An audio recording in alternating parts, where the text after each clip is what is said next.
Welcome in, everyone. Welcome to another episode of Adventures in Business Live.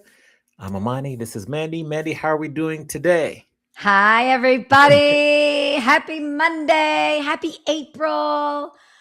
Amani, I'm doing great. I'm coming off of a high from the weekend because I did my girls' dinner. And, I wasn't able to do the girls' dinner last year because we were out of our house, because we were renovating, and now we're back in. So I had my inaugural in the renovation, but I had my girls' dinner. Normally it's 6 to 8 girls. It was 12 women.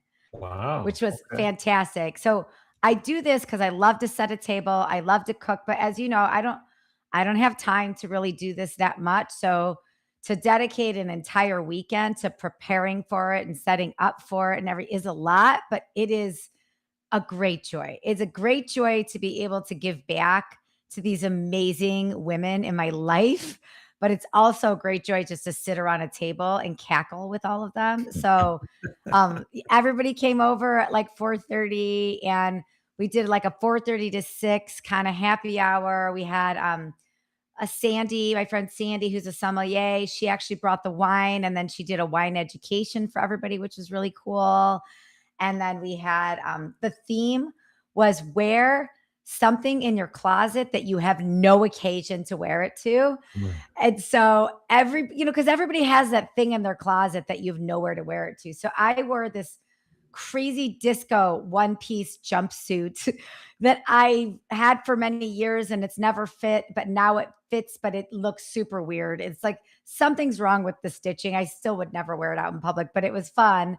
And then I wore this butterfly bolo tie that I had, and then a flower crown. So everybody got up and they told their story about what they're wearing and why they've never worn it and why they've kept it.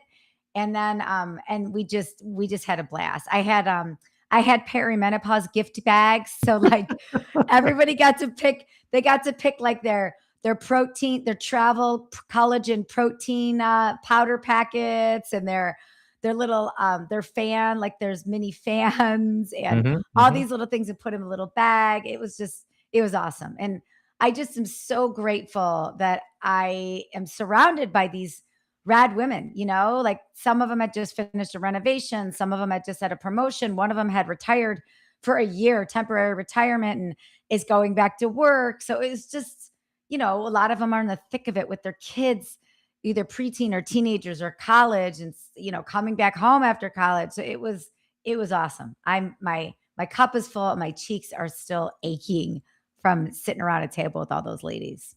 I love it. Well done. Good. Yeah. Well, I was thinking about you though. I was like, what girl here can I fix up with Amani? And Amani, there weren't any, but It's okay. The I've thought is always all got it my radar counts. up. I've I always got love my it. radar up. Yeah. I appreciate it so much. I appreciate it Yeah. so much. What This weekend, about I was in you? Phoenix. I was in Yeah. Phoenix with our good friend Larry Long and Jasmine Stringer. Hmm. 3 speakers. We did a mastermind. Also met up with Tiffany Higgins, who I know from back in MPI days. So it was good to visit people in Phoenix. I missed out on hanging out with Julie Holler. She was previously committed, but I love Aw. going to Phoenix, and it was nice weather. The women's Final Four was there when I was there. Oh, So cool. yeah, so that was interesting too. Did I you didn't go to watch a it at a game. bar or anything? Like, No, I didn't go to a game, but I saw South Carolina beat UConn, which was good. That made me happy because I'm not a Geno fan, and he proved why afterwards. So yeah, yeah, that was good. So that's I was good. happy. Yeah. What happens Um, at your mastermind? Like, what is this self-generated? Do you have a template you follow? What goes on with your mastermind? we had an agenda: wins for the first quarter, revenue goals, opportunities for like improvement, and then we had kind of some big stretch goals that we walked through, resources. So it's a nice agenda we walked through. So yeah, it's good. Nice. That's awesome. Now, class is going to be in session today. Yes. We have a very interesting guest with us. Tell us who he is. Introduce him, and let's get him to the stage. This is going to be the best podcast we've ever done. We have an AI expert who's been using AI since day one. He's a high energy speaker. He's a super positive human. He zaps you with his contagious, happy energy. He helps high performing leaders grow with AI like the top 1% likes to grow and likes to be. He is all about the human first approach to AI because when you create from the heart, you win. And so I am really honored to bring Rob Cressy to the Yeah. stage. So Welcome, Rob. give you a round of applause. We give you a round of applause here, so you should hear the applause coming. Oh, maybe not. But anyways, we give you the round of applause. It's on there, so we're good. Mandy, Amani, thank you very much for having me. I'm super excited to be here. Yes, yes. We're excited to have you here. You're there on the screen. I do have to ask you though, because tonight I'm going to practice. Tell us about your first improv experience. Oh, I love this. So I lived in Chicago for more than a decade, and it just so happens when I lived there, I moved directly across the street from Second City in Chicago, the world's greatest comedy training center. At the time, I was running a sports marketing agency called Bacon Sports, and we were creating original sports comedy content. And my goal was never to become a comedian by going there. My goal was to learn this skill set and how a comedian thinks and learns. So when I rolled up to Second City that very first day, and it's a very unique place because it's very inclusive. Yes, and are the two most powerful words in improv. But Monty, you talked about sports at the top there. Sports is like speaking hieroglyphics to improv. Everybody who's there wants to be on Second City or go to Saturday Night Live Yeah. or be on a cruise. That's really the trajectory. But I'm a sports guy running a sports marketing agency. So I quickly learned that sports jokes did not work because they're like, ew, sports, you're one of those people. It's like the only time in my life there's 20 people in the room and I'm the only person who likes sports. But it was a great learning lesson because people who fail at improv try and think their way through it. They try and create funny jokes ahead of time. And the key to improv is all around your ability to be a good listener, to build on top of someone's conversation. And when you do, like this conversation we're having, we're all on the same team together and we're going to build each other up. Agree. Yeah, yeah. I love it. Okay. Sports guy too. I'm going to save some of my sports questions for a little later because my first question is, in your opinion, we're going to get to AI right off the bat. What do you think are like the top 2 or 3 misconceptions about AI that are being perpetrated or whatever the word is in the media or just in public? Go ahead. I don't have a tech background. I'm not a coder. I can't be an AI. Congratulations, me either. Right? The biggest thing holding everybody back right now is their own self-limiting beliefs about what they are not. Right? Because the key in AI is everything you need is already inside of you. And when you can see this, there's an unlimited ceiling in growth because I used ChatGPT the first week it came out back in December 2022. And within the first minute of using it, I felt like I used the internet for the first time. Immediately, I saw the next decade of business and I was all in. I couldn't believe it was real. It legitimately felt like magic. And I'm like looking around and I'm like, this is nuts. So the thing that limits most people, I don't know what I'm doing. I don't have a tech background. I'm not a coder. I don't have enough time. I sit there and I'm like, y'all are crazy, because the key is, are you coming from an abundance mindset, AKA growth mindset, or a scarcity mindset, right? That's the whole thing. If you see AI from the lens of opportunity, you're in the game. If you see it from, I don't want to get left behind, or I'm not this or that, not going to work for you. All right, Mandy, why don't you, I know you like to go to the Wayback Machine, but I'm going to defer to you. Take it away. Okay, cool.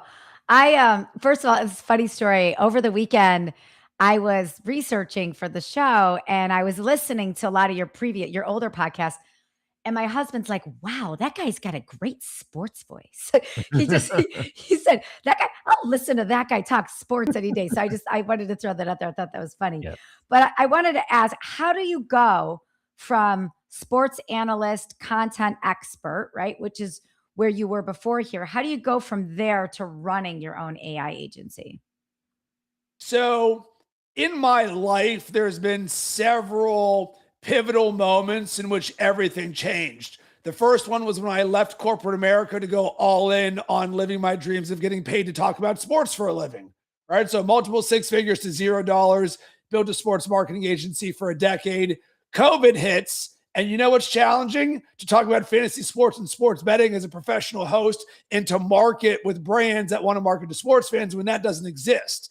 And I had a choice. I could either die like the rest of the sports industry, or I could step into my true calling of being a coach. I'd never in my life set out to become a coach. Some people are like, oh, maybe I'm going to try and be a coach this year. Never on my life resume, not part of what I did.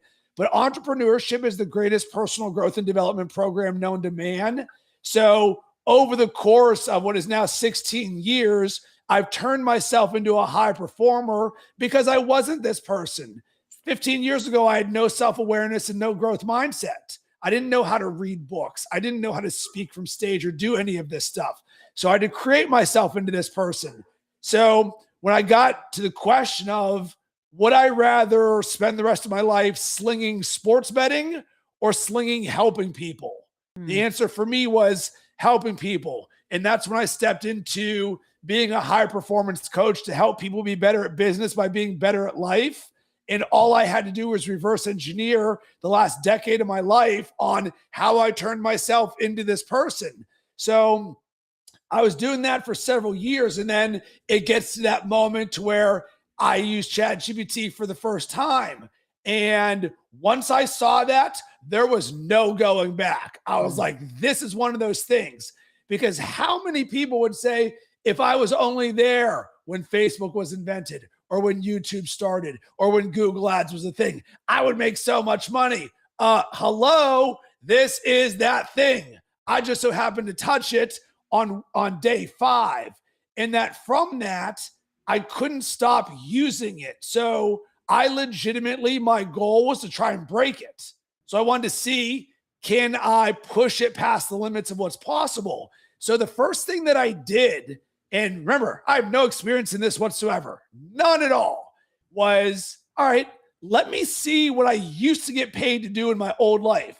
So I used to get paid to create social media strategies for brands in the world of sports. So I'd get paid $5,000 and it would take me about 30 days to create a written social media strategy, because so many companies have it in their head or an intern does it. They legitimately don't have anything written down. And in using ChatGPT for the first time in the first week, I created a social media strategy in 5 minutes. And I was like, oh my God, everything is going to change. And then I did a Google search, ChatGPT coach, ChatGPT mastermind, ChatGPT course. And guess what I found? Nothing. Yeah. Not a single thing on the internet. So legitimately, within 60 days of using ChatGPT for the first time, I was already coaching people, entrepreneurs and leaders, on how to integrate ChatGPT into their business just by doing it for myself first. So naturally, as a creator, what I did was I created a private Facebook group that was just ChatGPT for entrepreneurs and creators. And all I did was share what I was doing and building, right? So it was straight earned confidence and lived experience. Look at this, look at this, look at this. And none of this ever existed before. So that grew into something to where I was like, all right, let's create a group coaching program. And then very quickly, my one-on-one coaching went from high performance coaching to, Rob, we want you to help coach us with AI. And once that happened, I never looked back. I love that. You've said that most people barely are scratching the surface with AI. What are two things you think people are missing the most right now? Number one, listen to this, write this down. It'll change the next decade of your life. Personalization. So ask yourself this, whether you're using ChatGPT or Claude or Gemini or whatever it is, ask yourself, have you set up your custom instructions in the platform that you are using? So actually, Amani and Mandy, I'll ask you guys, have either of you set up your custom instructions or even know what that is in ChatGPT or Claude? Yes, for Claude. Yes. So I haven't done it personally in Claude, but we've done it for the show in ChatGPT. So we've got very specific personal instructions of ChatGPT for this show. But no, I haven't done it for myself. This is a great question. Okay, so this is the difference between having a ChatGPT or Claude that is just like buying something off the shelf at Best Buy versus having the one that understands everything about Mandy. Which of the two versions do you think would operate better today? And which of those do you think will compound moving forward? I mean, the one that knows everything about Mandy. Okay, cool. Yeah, So yeah. now, simply put, you're like, but Rob, how in the world do I do this? I don't have a tech background. I don't know what I'm doing. Go into ChatGPT or in Claude and say, hey, I need to set up my personalization and custom instructions. I want you to ask me the questions that I'm going to answer that I need to put in there and copy and paste. And since I know nothing, tell me where to go to do this in the first place.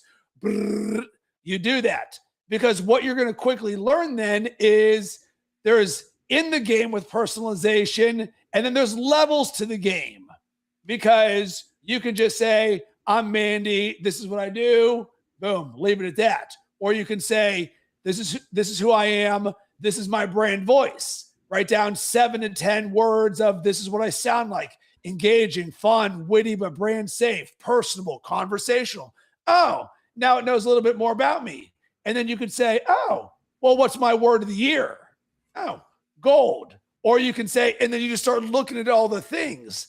So those levels is how you put your essence into AI. Remember this for the rest of your life because AI is not going away. There's one thing that AI will never have: soul. So your ability to infuse your heart, your soul, and your essence into the way that you interact with AI changes the game completely. And this is how you can create a version that nobody else has. And most people have no idea any of this exists because, Mandy, every single time I do a speaking engagement, 100 times out of 100, I have the audience raise their hand. How many of you have set up personalization? And you know what I see? Crickets. Nothing. Yeah. And I'm sitting there on stage and I'm like, this is nuts. And you guys think that you're using this. And it's like the difference between personalization and non-personalization is like two different planets. Okay. So I got some follow-up questions. Also, shout out to the Poe Politicking Show who says, hello, Rob. I guess you know him. He knows you. My man, Poe. What's up, Poe? Yeah. Poe's in San Diego also. Also, hello to Angela Bohannon. Hope I said your name right. She's in Southern California. Now, when I'm speaking or I'm on podcasts or getting interviewed about the music industry, AI comes up every time. You just mentioned the word soul and essence. What is your opinion on these AI artists that are charting and taking up spots on the charts where humans are being replaced? What's your thought on AI in music in the industry? welcome to the game, right? Oh my God, I'm so romantic about the way that everything used to be. Welcome to innovation, right? You can either cry yourself a river, or you can say, well, wait a second. How could I use this? Or what if I don't use it, right? So it's misplaced focus. We all have the opportunity to choose how we see the game of AI. Some people say, listen, I love music. This is what I do. I'm going to stick to what I'm doing right now. Cool. Let the chips fall where they may. But if I decide after this podcast that all of a sudden I'm going to start to use Suno, I'm going to create my own beats and my own lyrics, and I'm going to go and do that thing right there, and then all of a sudden I get charted on there, well, whose fault is that? Because this is attention 101, right? So do people want to listen to it? Is it good? Yes, but who created it? A human or AI? Irrelevant. The game is the game, right? So you can go and say, I don't like the way that this is, or you can see this as an evolution, because you know else, you know what other time in music industry everybody got all riled up? When Skrillex started doing all of the DJing for the EDM. It's like, you can't use a computer with this. I loved the Avicii documentary on Netflix. You got such an appreciation for the artistry of how he did things, right? Some of the most popular songs in the history of the world. Yet, are we supposed to say, because he used a computer, that he is not an artist? He is not a musician? No, because everything is an evolution of everything. So you can sit there and be romantic and woe is me about it, or you can get in the game, or you can just say it's irrelevant to me because you got to get better. It is what it is. Okay. Now, I'm curious, what were maybe the top 2 or 3 learnings you had from your 1,000, actually more than 1,000 days of daily AI practice? A lot of them.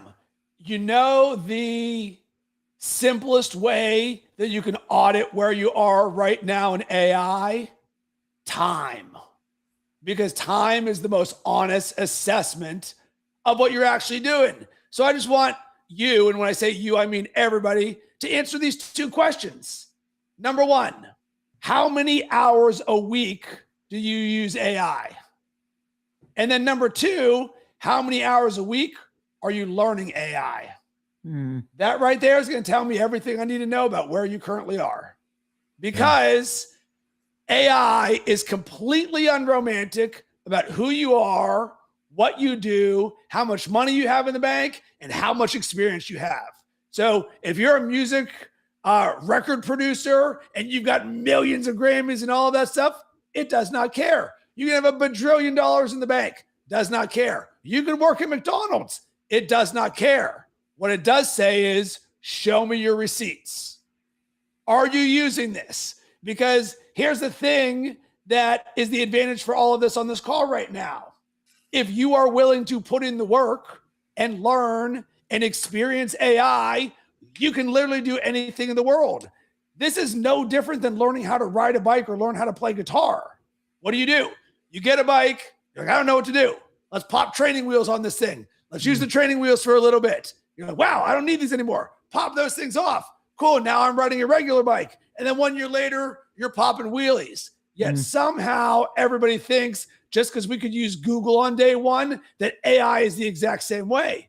No, you earn your confidence from experience. So if you're sitting here at 0 right now, here's the simplest way to frame this. Get in your first 20 hours. That's it. You will learn more from 0 to 20 than you will at any other point in your life. And understand that's just part of the game. Because eventually you're like, oh, I do this, and I do this, and I do this. But so many people are just sitting there on the sideline saying, well, this isn't for me. I don't have enough time. Or this is the way that we used to do things. Everything's changing. If you want to get on board, that's how we can do it. Wow. Shout out to Lori Kime. She's here listening too. So what's up, Lori? Hi, Lori. And everybody drop a question. And this is such a golden opportunity to ask Rob a question. So drop your AI burning questions in the chat. So I want to get into the practical application of this. you just did a really interesting exercise where you canceled a whole bunch of tools and platforms you were using, and then you swapped it out for other AI tools. So, can you just tell us about this exercise and what you discovered? Yeah. So I'll give you the macro and then the practical micro version. Here's the macro level for everybody in terms of your mindset and approach to the AI era. Your success moving forward in AI will be show me your tool stack. Meaning, what AI tools are you using? Because by design, AI tools are going to help you get things done faster or easier or better. Some might not say better, but that's the design of all of these things. It's going to make everything better for how you do it.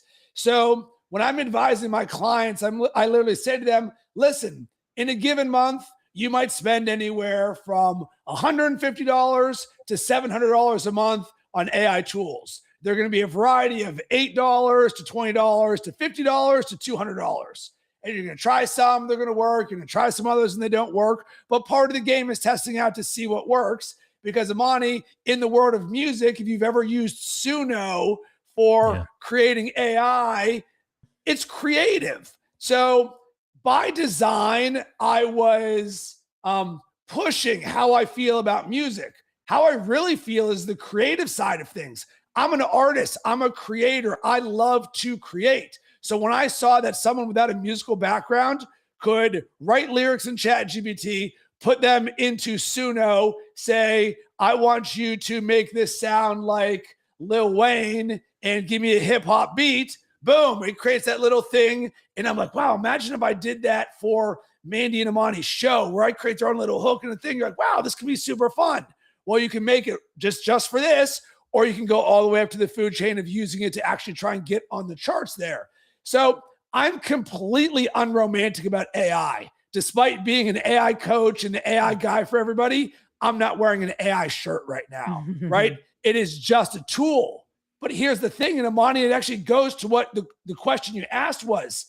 Everybody is so romantic about AI. If you jump on LinkedIn right now where we're streaming this, everybody's all huffy. Rob, I can tell you wrote this with AI. There's an M dash here. How dare you do that stuff, all of this stuff?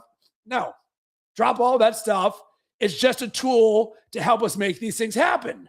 So when you come from this position, now when you look at, all right, I've used the Adobe Creative Suite for 15 years running a marketing agency.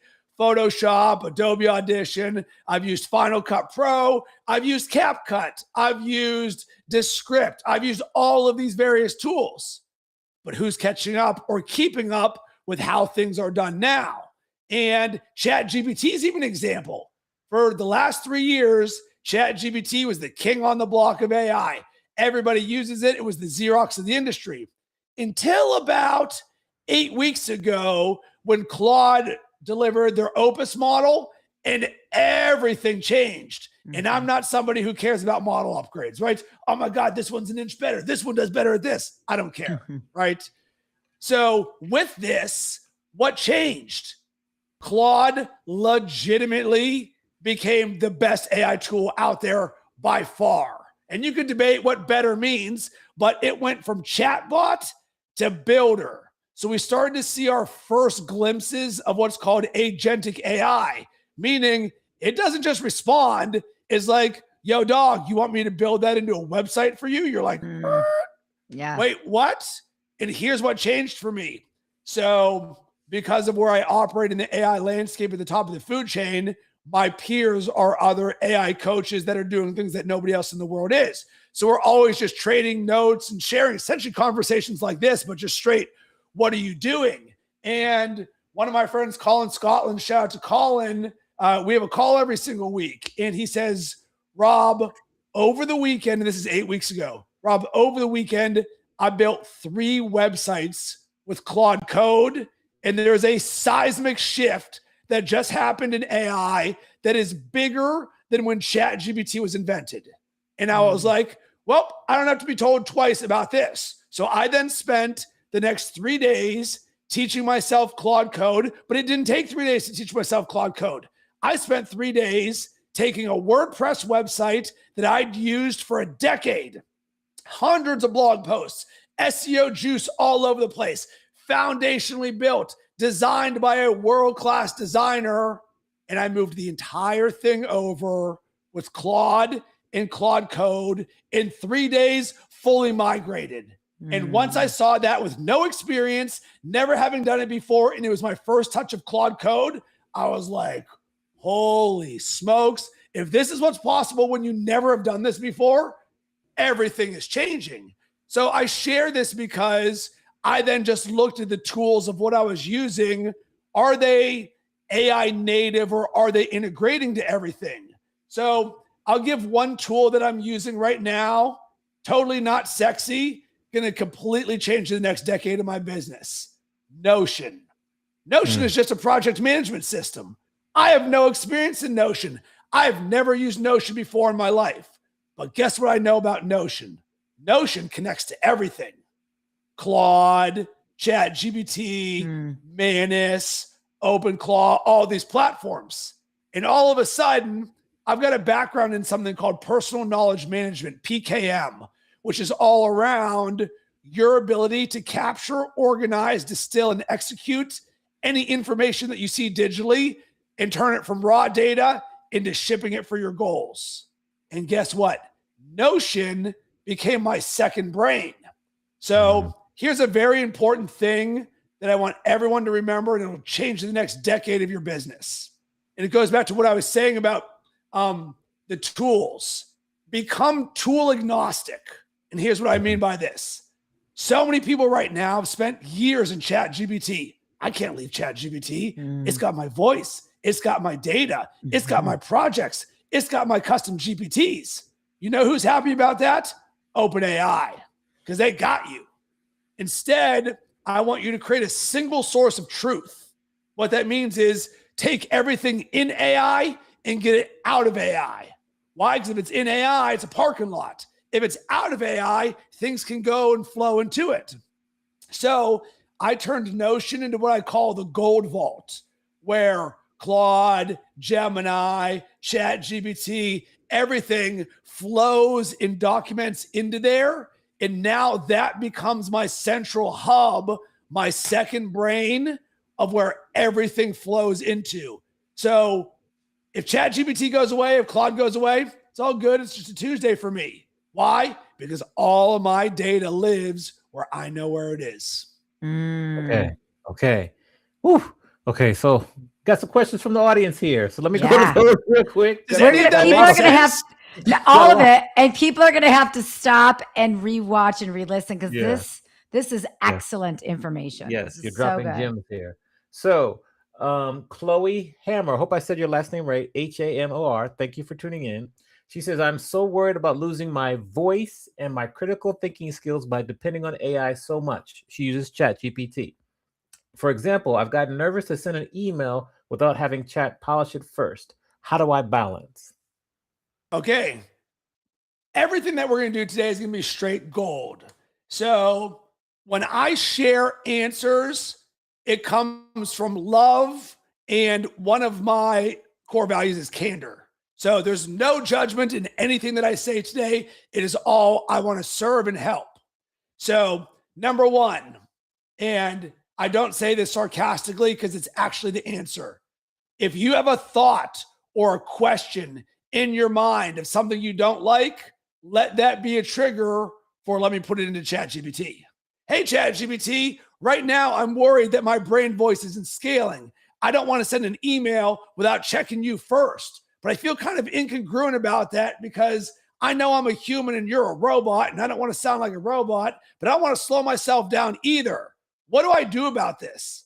Make this simple and easy to understand. Side note, write those last words down. At the end of all of your prompts, always put, make it simple and easy to understand. Why? I don't know how to do any of this stuff. I don't got a background in it. Make it simple for me, dog. Boom. So that's step one.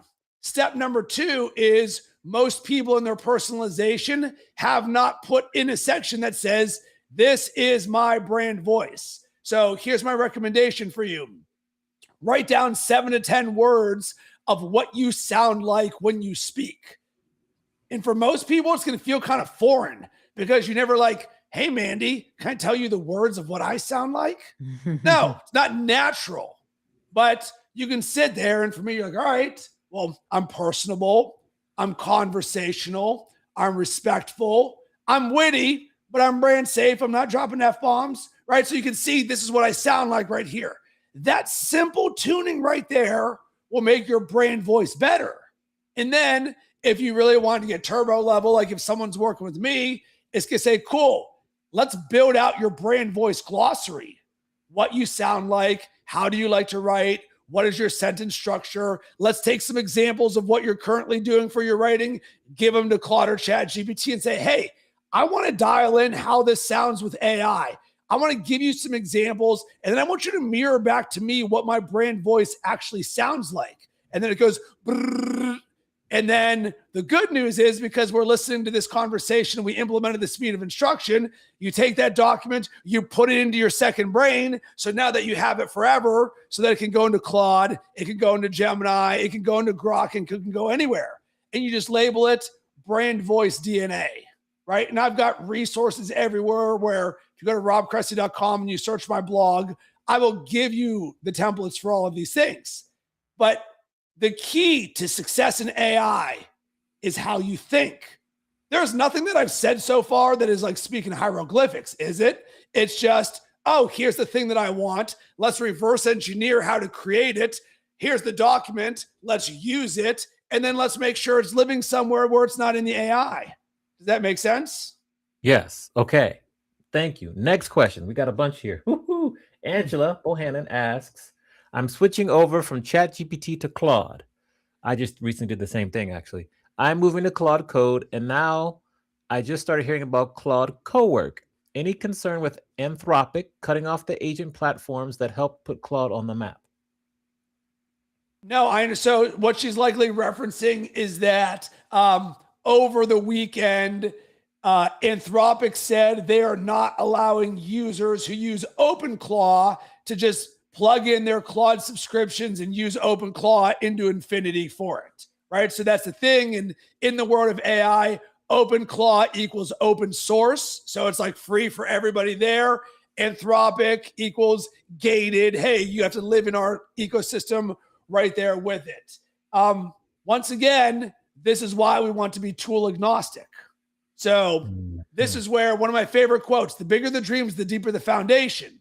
So I want you to build your foundation for how you think, how you personalize, and how you create with AI. So you are not beholden to the platforms. You're not beholden to the way that things used to be done. You can roll in and you're like, what's good? I'm Mandy. I'm the coolest person in the world. Here's what I want to build. Here's my ideas. Here's my challenges and my friction. Let's reverse engineer this. Boom. Here I go. Because all of this for me and Mandy, this goes to the human first side of things. We are the boss. It is our assistant or our intern, right? So I prefer to call this co-creation, not outsourcing everything to AI. So Amani, back to your music example. Imagine the reframe being co-creation. Because if you could see my YouTube comments, because I run a YouTube channel, you can go to Rob Cressy, that has nothing but AI content, not AI generated. It's this conversation right here. Mm-hmm. But naturally, at a certain point, you're just going to start getting haters being like, you're doing that and wasting all the water in the world and AI sucks and the robots are taking over. Mm-hmm. And it's like, cool, but that's the lens that you chose for how you're seeing this game. For me, this is an extension of my creativity, not removing my creativity, because I care too much. I care the most about everything. So I want to be able to be felt in everything that I do, which is why these questions are great, because the subtext of what I hear is, Rob, I care, but I'm afraid that AI does not reflect my values or my voice. What do I do about this? And for that last question, go to robcressy.com and search my blog. Literally over the weekend, I created 2 resources specific to switching from ChatGPT to Claude, Claude to VS Code. Copy it, put it into your Claude and say, help me do this. Welcome to the next level. Go ahead, Mandy. Beautiful. Well, I love these swaps that you're putting in for people and the practical usage. You talked recently about managing mornings differently, managing mornings better. So, how can people use AI to be more productive first thing in the morning? One word, intention. Mm. So here's another phrase that I want everybody to remember, and this alone will change your experience with AI. It is intention by design. So this essentially is saying we are thinking about how we are thinking about the thing that we're designing. You're like, wait, we're that good? Yeah. Because when you're the best in the world, we don't wing it. We design what we're going to do. But sometimes you're like, Rob, I don't even know what I'm designing right here. Cool. Let's use intention by design. So once again, the beauty of all of this is, which is what I love. This is just like my coaching, because all you have to do is say, this is what I want to create. And you've already told me what you want to create. Because Mandy, you said, I want to be better in the mornings. So if we use intention by design, you go, hey, Claude, I want to be better in the mornings. I want to use intention by design. Help me design a morning routine that I love. And ask me questions because I want to be in control of this. So once again, and the reason I repeat these things is because this is what I have to repeat in my own brain, right? If I have a thought, a question, a challenge, something that I want to create with AI, take what's in your head and get it out of your head. And the next thing I'm about to say will change the next decade of your business if you do this. So I'm going to get both of your answers to this. Mandy and Amani, do you guys type or speak into AI primarily? Ooh, I just started using Willow so I can speak into AI. What about you, Mandy? I type. Okay, cool. So I picked this up about a month ago from the coding team at Anthropic who created Claude. They said their entire team did not type a single line of code. They spoke the entire thing. Yeah. And I was like, well, why? You can speak 3 times faster than you can type. Yeah. What is the most important part of success in AI? Context. Write me a marketing strategy versus write me a marketing strategy where I create one short form video a day that leads with a hook where I batch record these things. And I want this to be about AI. One's generic, one's super specific. Well, if you can speak 3 times faster than you can type, you can also significantly create more context. So with no judgment, Mandy, because this was me for a long time, when we're writing, we're giving less context because it's harder to write. Right. But you can speak into it. So I use whisper flow. It's all the same difference. There's a little dictate button. So if you go on mobile for Claude or Chat GPT, it looks like a microphone, not the one that talks at you, just straight dictates. If you do this, you just push a button and you say, hey, Claude, I want to create a morning routine that serves me, that lights me up.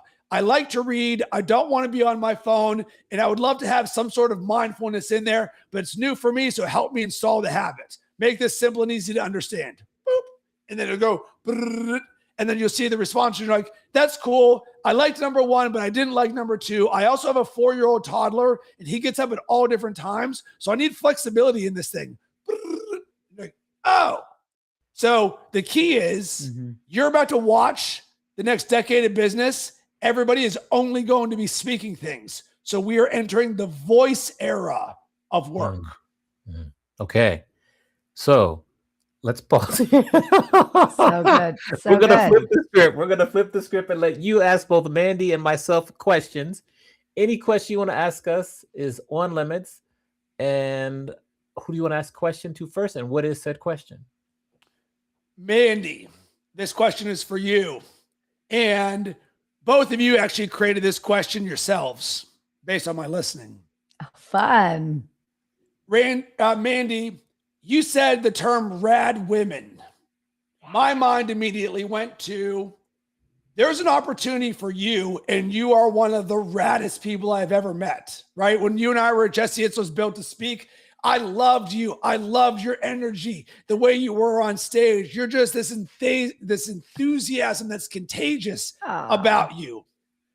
What would it look like if your lens of how you used AI was rad all the time? Ooh. God, what does it look like? I mean, I think from the words being used and the actions being taken and just the interaction back. I mean, I think the provoking the interaction back would be equally rad. Like, it's not just me putting it out there. It's like you're bringing so much back. It's this exchange back and forth. I hadn't thought about that way before. It's a good question. What if it was rad energy? What if you just wrote in there and you're like, hey, ChatGPT, I've decided that moving forward, the relationship that I have with you is rad all of the time. Everything we do, my business, my personal life, my mindset, I want it to be rad. To get this started, based on all of our conversations, show me all of the ways we can be rad together. Ooh. Show me where I'm rad in all areas of my life. Give me a rad blueprint. And then you're like, let's move over to Claude. And you're like, hey, Claude, right now I want everything to be rad. So I want to create a rad skill. Every time I create with you, when I say turn this into the rad skill, we're going to design something that immediately makes us a 15 out of 10, AKA more rad. And then we're going to create a system and a process around it, because now your brand is all around taking what's normal and making it rad. And all you're going to do is have a better system for making everything rad. Oh, I love that. I love that. I love that. That's rad. That's the raddest. Mandy, where does your mind go first? So what is the first rad thing you would do with this? The first thing that comes to mind is just stimulating a higher vibration of an interaction with people, right? Because I come into a space, I come into a room, I know I bring energy. That's just how I'm wired. But sometimes it's too much for people. Sometimes people are skeptical of it. Like the responses are different, right? It's rare, maybe 50% of the time. Like, Rob, you have amazing energy, right? So like when I met you, I'm like, we could talk all day. Like we did. And I think most of the people in that room were very similar, right? Like everybody had rad energy. But the first thing I think of when you're saying that is I would like for the energy to come back the same or more, right? Like build it up even more. It's just that knowledge exchange. Mandy, have you ever thought that RAD could also be an acronym? No. What does RAD stand for? Radiant, alive. What would D mean? I don't know. Delightful. Delightful. Mandy is rad, radiant, alive, and delightful. Yes. And then welcome to my rad program, right? So like, this is self-creation 101. Hey, these are my words. Now let's reverse engineer it. Now let's turn this into a lead magnet for people who want to create a rad podcast. And then you're like, cool. Now create me a rad email marketing sequence. Make it 7 things, lead with a hook, have a CTA. And you're like, oh, wait, what? All of this is possible? Yeah. So like when I bring this oftentimes candid or blunt view of how you can see AI, is because everything is possible. If you could legitimately be like, well, after this podcast with Rob, I'm actually going all in on my rad brand. But that's a real thing that can happen, because all of us have an opportunity to change our life at a moment's notice. And there has never been a better time to make your dreams happen than right this moment, because we can create rad dreams. We can create anything. So it's like, this is what I love about this is a portal of possibility, but it's all around the lens for how you see it. How do you think? And how you want to create. This has nothing to do with tech. It has nothing to do with tools. It has everything to do with you and what you want to create. Yes. Oh, that's powerful. I love it. Great question. Okay. What about my question? So what about my question? Marsha. Amani, I keep going back to your music example because it's a great one. And What I'm curious about is for you to describe your lens for how you see the game of AI for yourself. Okay. I'm going to answer kind of with the music perspective because, like, as a professional DJ and I coach a lot of musicians and artists, some answer from, and I wrote 2 books on the music industry. So I will say that I like to use AI as a tool. I promote using AI as a tool to kind of help you. If you're a musician, you can use it to create a reference track. You can use it to research lyrics, etc. Use it as a tool. Particularly, I think that the music industry is a little bit behind because they could use AI to help with all these unclaimed royalties. I think there's a huge opportunity there for unclaimed royalties with the use of AI. For me, where I kind of have like a line is that there's certain things that AI can do and can't do. Like if you're at a live show and you're actually witnessing an artist sing, like you can't really have an AI artist there singing in front of you. You could have an avatar or like they do the things with ABBA now with the holograms. You could have that, but that's gonna wear old pretty quickly. But there's nothing like someone singing a song in front of you and their voice cracks because they're having a memory about when the lyrics that they wrote, like maybe they got their heart broken, they lost a family member. So instead of singing it perfectly in like the 1, the 5, the 4, the 1 chords and going perfectly, maybe their voice cracks and they go off key. But it works because it's them naturally. So that's kind of my perspective. It can't take away the organic performance live where new things are being made. Like for example, AI wouldn't be able to predict how successful Jimi Hendrix version of the Star Spangled Banner was when it hadn't been done before. And when he did it, people hated it at first. So that's kind of my perspective. And that's how I answer that question. Okay, I'll yes and you because you said something that's very valuable that I love that I'm the AI guy and I'm also not the AI guy. Painters love to paint. They don't only paint to sell paintings. If you only did it to sell, you would never paint. Right. Creators love to create. So when AI came around, I didn't sit there and go, well, what's this doing about my authenticity? Or, oh my God, is a robot leading everything? No, I'm a creator. I love to create. This is a new tool to create. As a musician, musicians love to play music. Anybody who's played guitar their whole life isn't going to be like, well, AI can play guitar. I'm done. No, we enjoy playing music because we enjoy playing music. So the question of AI plus music, it's layered because at the heart of this is the thing that we love to do. And how can this support us in it? As opposed to look at all the AI music at the top of the charts. And I know you're not saying this is good or bad, but my perspective always comes from the creator. If you love to do something, let's do more of it and let AI amplify it. It will only do the things you want it to do. So much of the noise out there is misplaced focus. I remember when ChatGPT first came out, everyone's like, it told me George Washington went to the moon. Look how dumb it is. And I'm like, irrelevant to me. How do you turn $1 into $1.50? I'm using this to grow my business, not to debate the accuracy of the moon landing in George Washington.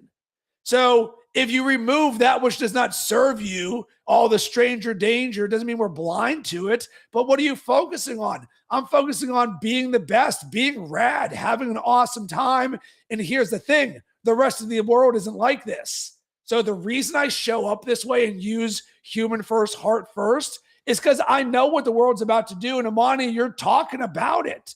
They're about to outsource their authenticity and connection to the robots.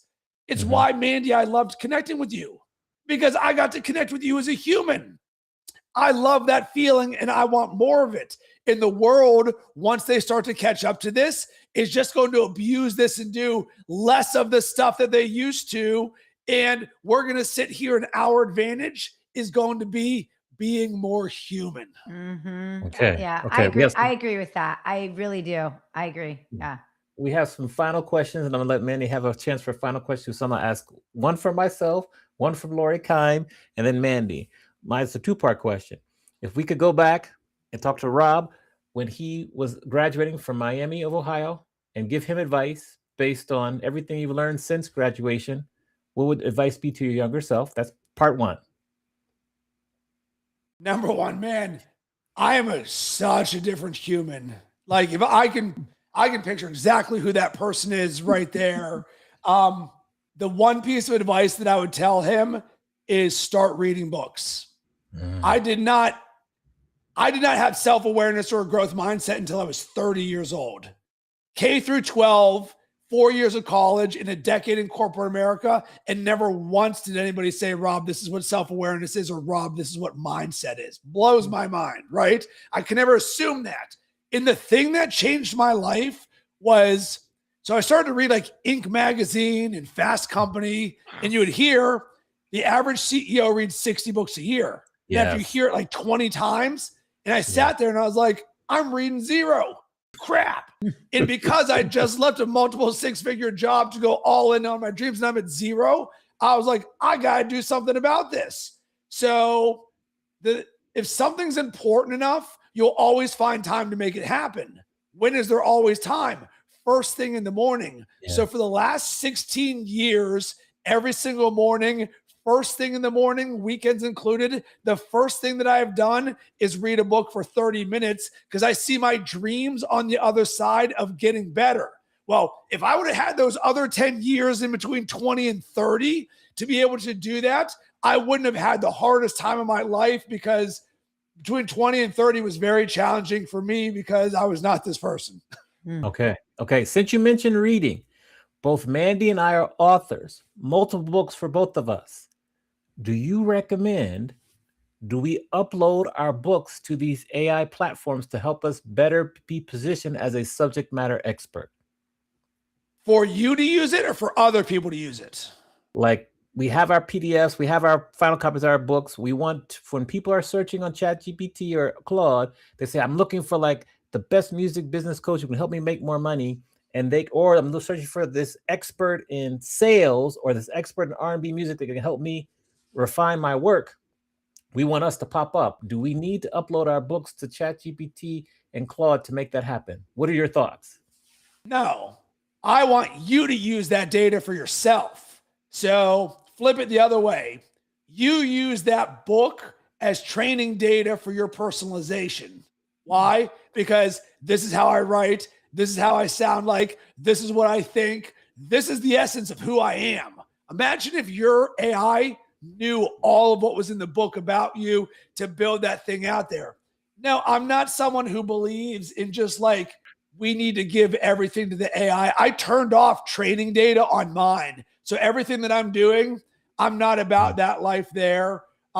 As a coach, which is similar to being an author from a certain perspective, free attracts free. I understand we can create positive impact for others, but there is an extra step when you're a person who purchases a book and reads a book and finishes a book. That's part of the experience, and that is just as applicable to reading as it is to AI. So remember this.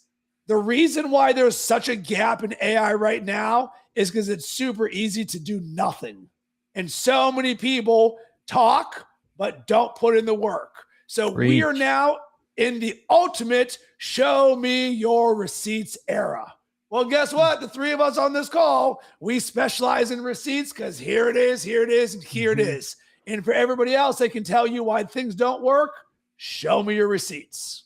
Amen. Okay, Lori's got a question, then over to Mandy. Lori asks, and thank you for your patience, Lori. What's something in your life you would never use AI for, and what is the most shocking thing that AI will be able to do in a year from now? So here is what I always like to say to pretty much any one of my clients is, I would rather teach you how to fish than give you a fish.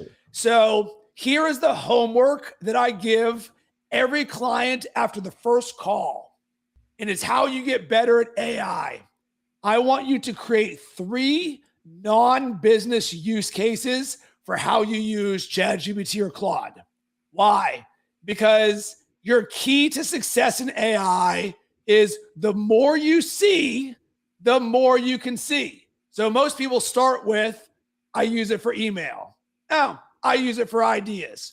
Cool.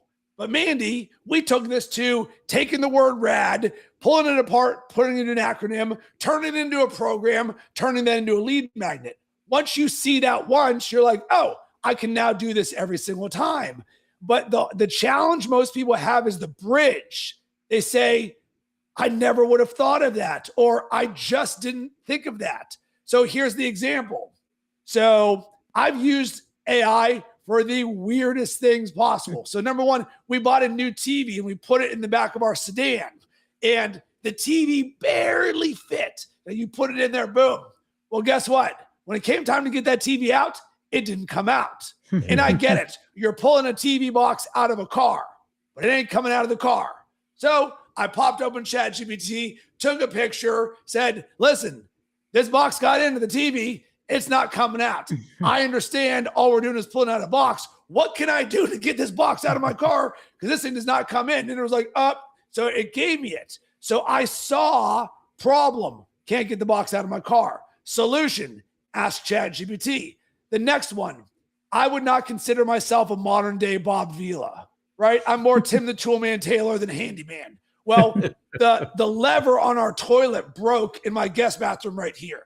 And I sat there, and even with the instructions, I'm like, this does not make sense to me. So all I did, boop, pop a picture. Hey, ChatGPT, this is what I'm seeing. Walk me through this step by step.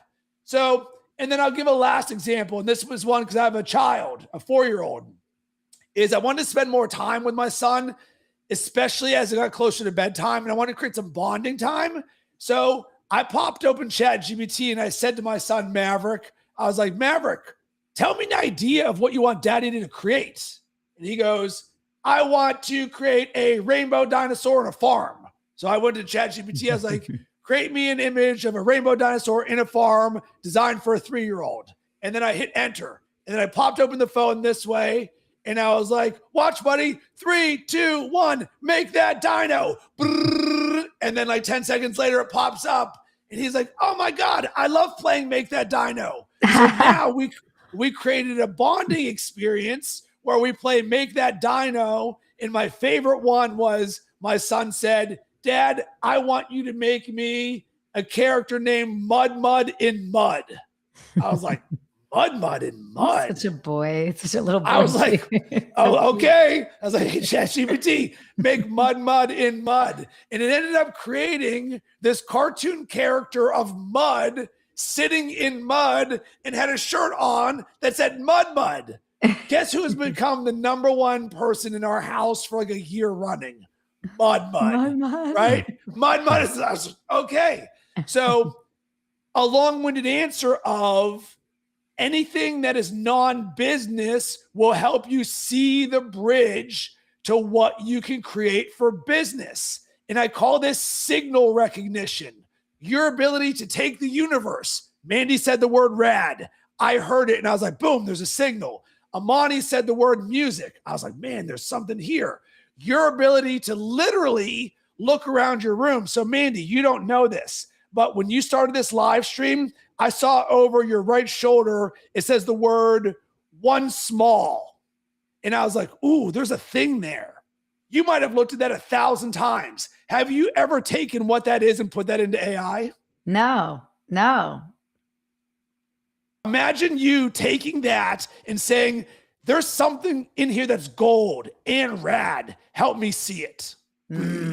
Yeah. All it is a possibility of creation, right? Mm-hmm. It's not, is AI bad or good? It's, hey, there's a thing over here. Let's turn this into a thing. Yeah. Long-winded answer, but that's how you teach people how to fish.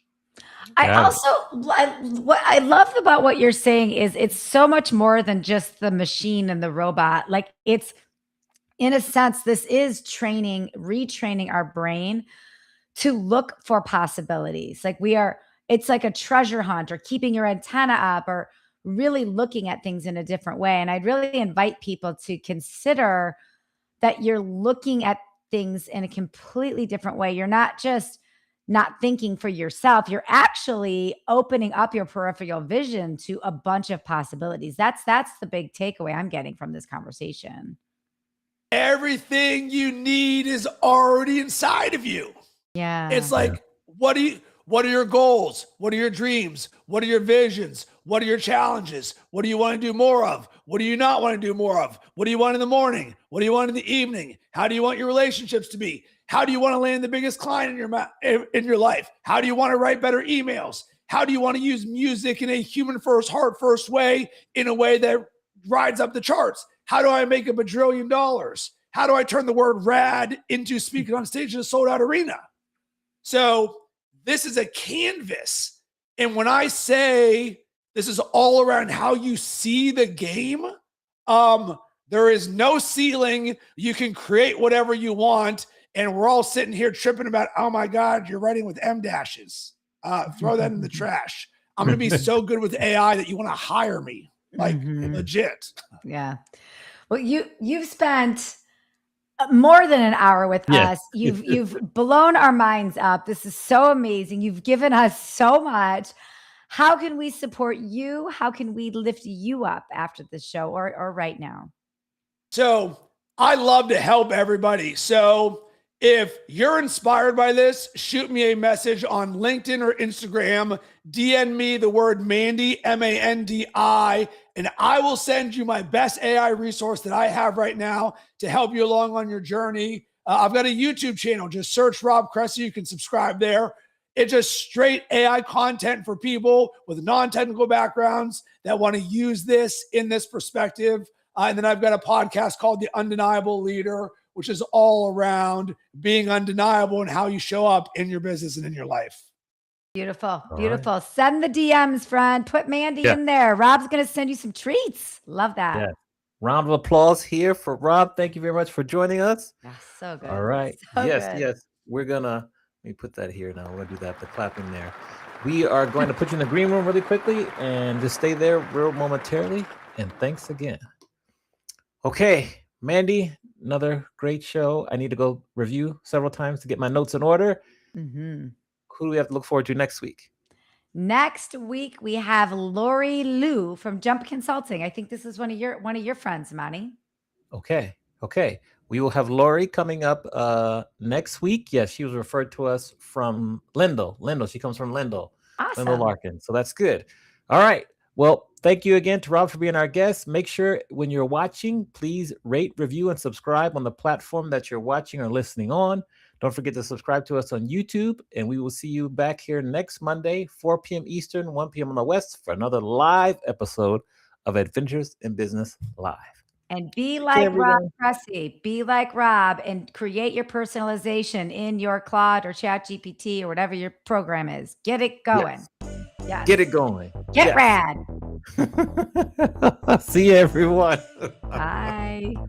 All right, hold on here.